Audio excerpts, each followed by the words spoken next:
जी, सीधा सीधा एक सवाल है मेरा।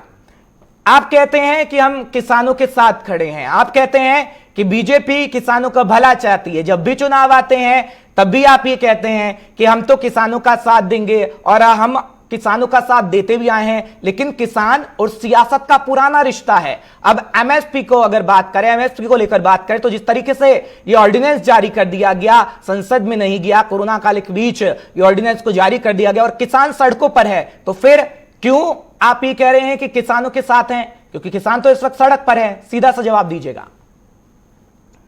भारद्वाज जी, सही मायनों में किसानों को गुमराह करा जा रहा है। अच्छा, जो भी तीनों फैसले हैं वो सरकार ने किसानों के हित को ध्यान में रखते हुए करे हैं।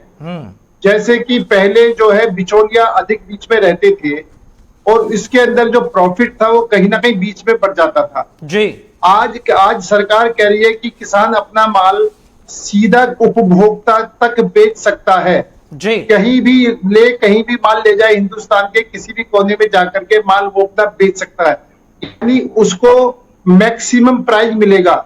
इधर उपभोक्ता को सीधा किसान से टच होता है तो उसको मिनिमम प्राइस देना पड़ेगा। तो सही मायनों में सरकार का ये ऐतिहासिक फैसला है जो निश्चित तौर पर किसानों के हित के अंदर है। इसमें लाया जाए, अनिल गोयल जी, कॉर्पोरेट को इसमें लाया जाए और किसानों का भला हो जाएगा, आप ये कहना चाह रहे हैं? सीधे नहीं, इसमें कॉर्पोरेट कहाँ आ रहा है? किसान मंडी में माल बेचना चाहे मंडी में बेचे, किसान सीधा माल बेचना चाहे सीधा माल बेचे, किसान को पूरी मंडी के जो सारे खर्चे हैं वो किसान के बच गए, उसका लाभ किसान को मिलेगा, उसका लाभ उपभोक्ता को मिलेगा। वो तो सीधा किसान को लाभ कितना मिलेगा? आप किसानों के साथ कहते हैं, बीजेपी कहती है किसानों के साथ हैं और शिरोमणि अकाली दल कहती है हम किसानों के साथ हैं। फिर ऐसा क्यों होता है? देश में क्यों होता है कि एनसीआरबी की रिपोर्ट ये कहती है कि लगभग 20,000 से ज्यादा किसानों ने हत्या कर ली एक साल के अंदर, आत्महत्या कर ली एक साल के अंदर? ऐसी क्यों रिपोर्ट में आती है? एनसीआरबी की 2018 की आप रिपोर्ट देखेंगे तो उसमें यही मिलेगा आपको। और साथ ही साथ किसानों की अगर बात करें, हर साल ऐसी नौबत क्यों आती है कि अपनी फसल को सड़कों पर फेंक देते हैं? आप ऐसा क्यों नहीं करते? क्यों आप किसानों के लिए काम नहीं कर रहे हैं? आप दिखाइए ना, सच दिखाइए। आप अध्यादेश में आएंगे। हर्ष जी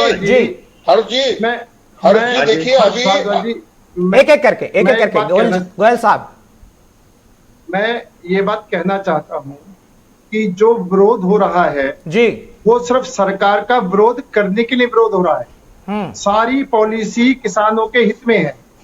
6,000 रुपए साल एक किसान के घर को में सम्मान किसान निधि के नाते उनको पैसा इसी सरकार ने दिया है। अच्छा। अगर एक घर में 5 लोग हैं तो उस घर में 30,000 रुपए साल ये इसी सरकार ने दिया है।